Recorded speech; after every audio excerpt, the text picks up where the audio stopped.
TV special discussion Raj Tarun Lavanya ఈ issue గురించి కొత్తగా చెప్పాల్సిందేమీ లేదు. గత కొన్ని రోజులుగా సోషల్ మీడియా అంతా కోడైకూస్తున్నటువంటి ఒక టాపిక్ అయిపోయింది. ఇది ప్రస్తుతం చాలా హాట్ టాపిక్గా నడుస్తూనే ఉంది.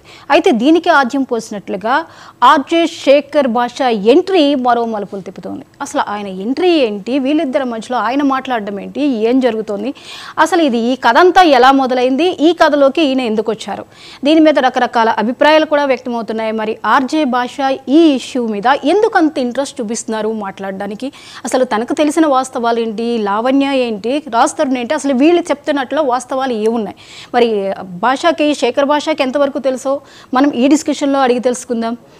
హాయ్ శేఖర్, ఎలా ఉన్నారు? ఈ రకంగా మళ్ళీ లైమ్ లైట్లోకి మీరు రావడం, మీ ఆడియోతో ఎప్పుడు లైమ్ లైట్లోనే ఉంటారు ఆర్జేగా, బట్ ఈ మధ్యకాలంలో ఈ డిస్కషన్స్తో మీరు చాలా లైమ్ లైట్లో కనిపిస్తూ ఉన్నారు. ఇప్పుడు ఈ హాట్ టాపిక్లోకి మీ ఎంట్రీ ఎందుకు జరిగింది? లావణ్య రాజ్ తరుణ్ మధ్యలో మీరు వాళ్ళ ఇష్యూ మీద ఎందుకు మాట్లాడుతున్నారు? రాజ్ తరుణ్కి నాకు కొంత పరిచయం ఉంది, అంటే మీడియాలో కలుస్తున్నప్పుడు అలా. అయితే సడన్గా ఒకసారి ఈ ఇష్యూ టీవీలో చూసిన తర్వాత అయ్యో మనడికి ఏమైంది అని చెప్పి అందులాగా నేను కొంచెం మెసేజ్ చేశాను. ఇంకొక విషయం ఏంటంటే ఆ కేసు పూర్వపరాలు జస్ట్ మీడియాలో వచ్చిన ఫస్ట్ హెడ్లైన్స్ ఇవన్నీ చూసిన తర్వాత, ఆడియో లీక్ అయిన తర్వాత నాకు అనిపించింది ఏంటంటే కొంచెం సైకోటిక్ బిహేవియర్గా ఉండింది. ఈ అమ్మాయి ఎవరు గట్టిగా అరుస్తోంది, బూతులు తిడుతోంది, ఇవన్నీ కూడా చూసి నాకు ఇలాంటిదే నా లైఫ్లో ఒకటి జరిగింది. సో నేను డీల్ చేసిన విధానం నాకు అంతా గుర్తుంది. ఇలా ఎవరి మీద పడితే వాళ్ళ మీద కేసులు పెట్టడము, తప్పుడు ఆరోపణలు చేయడం, ఇవన్నీ కూడా నేను వ్యక్తిగతంగా ఫేస్ చేస్తున్నాను. చాలా క్లియర్ దగ్గరగా చూస్తున్నాను. అది అయిన తర్వాత ఇలాంటి బాధితులు కొంతమంది ఎవరైతే నా దగ్గరికి వచ్చారో వాళ్ళకి నేను సహకారం అందిస్తున్నాను. సో నాకు తెలిసిన లీగల్ డొమైన్లో మా నాన్న అడ్వకేట్ కాబట్టి కొంతమంది తెలుసు, వాళ్ళ ద్వారా వీళ్ళకి కొంత సహాయం అందిస్తున్నాం. అయితే ఈ రాజ్ తరుణ్ కేసు అయినప్పుడు నేను రాజ్ తరుణ్కి మెసేజ్ చేశాను, భయ్యా ఇది నాకు ఏదో కొంచెం ఫిషీగా అనిపిస్తుంది, నీకు ఇలాంటిది నేను పంపిస్తానని చెప్పి నేను చేసిన కేసు ఇంతకుముందు ఏదైతే ఉందో దానికి సంబంధించిన లింక్ అంతా పంపించాను రాజ్ తరుణ్కి. పంపించి చూడు నీకేమైనా హెల్ప్ కావాలంటే ఐ కెన్ సి అని చెప్పి పంపించిన తర్వాత Raj Tarun okay bro I will talk to you అన్నాడు. తర్వాత నుంచి ఫోన్ ఆఫ్, ఎందుకంటే ఒకటేసారి మీడియా వాళ్ళందరూ కూడా అడగడం అన్నీ కూడా. బట్ రాజ్ తరుణ్ మనకి చివరిగా ఇచ్చిన ఇన్ఫర్మేషన్ ఏంటి, అందరి ముందుకు వచ్చి నేను ఆ అమ్మాయి కలిసిన మాట వాస్తవమే, 3 ఏళ్ళు కలుసున్నాము, అప్పటి నుంచి తర్వాత విడిపోయాము. ఆ అమ్మాయి కానీ అప్పటికి మా ఇంట్లోనే, ఆ అమ్మాయి కింద పోర్షన్లో ఉండేది, నేను పై పోర్షన్లో ఉన్నాను. నేను షూటింగ్ చేసుకొని పైకి వచ్చేటప్పటికి ఆల్రెడీ ఈ అమ్మాయి వాళ్ళ డ్రగ్స్ బ్యాచ్ అంతా వేసుకొని రచ్చ చేస్తుండేది, రోజు అల్లరి గొడవ ఇవన్నీ చేస్తుండేది. అది భరించలేకుండా పోయేవాడిని నేను.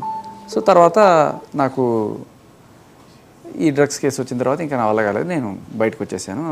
బ్యాడ్ నేమ్ వస్తుంది డ్రగ్స్లో అమ్మాయి పట్టుబడ్డాక, లిటరల్లీ పెడ్లర్గా పట్టుబడ్డాక నేను ఇంకా I don't want to take any chance, నాకు రెప్యుటేషన్ కూడా ఖరాబ్ అవుతుంది అని చెప్పి నేను వెళ్ళిపోయాను అని చెప్పి క్లియర్గా చెప్పుకొచ్చాడు కొన్ని.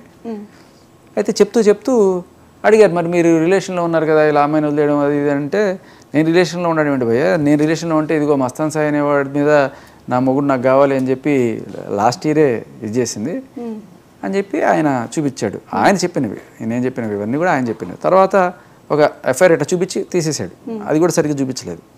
మన వాళ్ళు కూడా దాన్ని కాన్సన్ట్రేట్ చేయలేదు ఎవరు కూడా. అది వెళ్ళిపోయిన తర్వాత ఈ మాల్వి ఇష్యూ గురించి అడిగారు. మాల్వికి మీకు ఏంటి సంబంధం, మీకు ఏదో ఉంది కాబట్టి ఎవరిని అరెస్ట్ చేస్తున్నారంటే, అయ్యా మాల్వి నిన్నగాక మొన్న వచ్చింది, ఈ మస్తాన్ సాయి అనే అబ్బాయితో ఆ అమ్మాయి ఎప్పుడూ మూవ్ ఆన్ అయిపోయింది, 21 నుంచే వాళ్ళిద్దరికి మధ్య రిలేషన్ ఉంది కావాలంటే అని చెప్పి ఇట్లా చూపించేసి వెళ్ళిపోయాడు. ఇంకా నిజాలు ఎవరు చెక్ చేయలేదు. ఇంకా ఈ అమ్మాయి మీడియా మీద వస్తూనే ఉంది పొలమని, ఇంకా దండయాత్ర చేస్తూనే ఉంది, నాకు న్యాయం జరిగింది అని చెప్పి ప్రతి మీడియాలోనూ కనబడుతుంది. అండ్ ఇంకా సూసైడ్ డ్రామా, నిరాహార దీక్ష డ్రామా, ఇలా రకరకాలుగా రోజుకి ఒకటి వస్తూనే ఉన్నాయి. అయితే దీంట్లో నిజాలు ఎంత ఉన్నాయి అతను చెప్పిన దాంట్లో, అతను సేవ్ చేయాలంటే ఈ ఎఫ్ఐఆర్ ఖచ్చితంగా ఉపయోగపడుతుందని నాకు అనిపించింది. సో నేను నిజంగా అతను బాధితుడిగా అనిపించి ఆ ఎఫ్ఐఆర్ ఏంటి అని చెప్పి నేను నాకున్న సోర్సెస్ ద్వారా I could get that FIR. నా తీసుకొచ్చిన తర్వాత అది గుంటూరు పట్టాపురం పోలీస్ స్టేషన్లో ఉందంటే తీసుకొని స్టడీ చేశాను. స్టడీ చేసిన తర్వాత I turn into like more investigative journalism లాగా అయింది. నేను మీడియా ముందుకి రాలా. మీకు నేను రావడానికి కారణం కూడా నేను నా మానాన్ని నేను రాజ్ తరుణ్కి హెల్ప్ చేద్దామని ఎఫ్ఐఆర్ క్యాపులు తెచ్చుకొని చూడు దీంట్లో ఏ సెక్షన్ ఎట్లా అప్పీల్ అవుతుంది నీకు నీ మీద పెట్టిన సెక్షన్లు ఏంటి, అవన్నీ అసలు అప్పీలే కావు, ఇవన్నీ కూడాను చూస్తూ ఉంటే ఒక మీడియా ప్రతినిధి నాకు మన మిత్రులే, మనందరం గ్రూపే కాబట్టి ఆయన ఫోన్ చేశాడు. ఫోన్ చేసి ఇట్లా దీని మీద ఏమైనా మాట్లాడతారా మీరు అన్నాడు.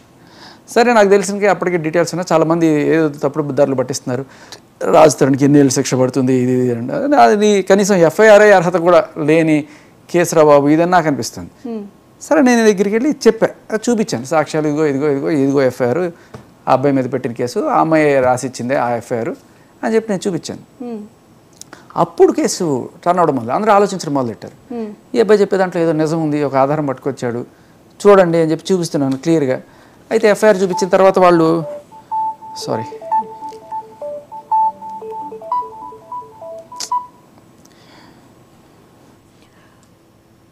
అయితే మరి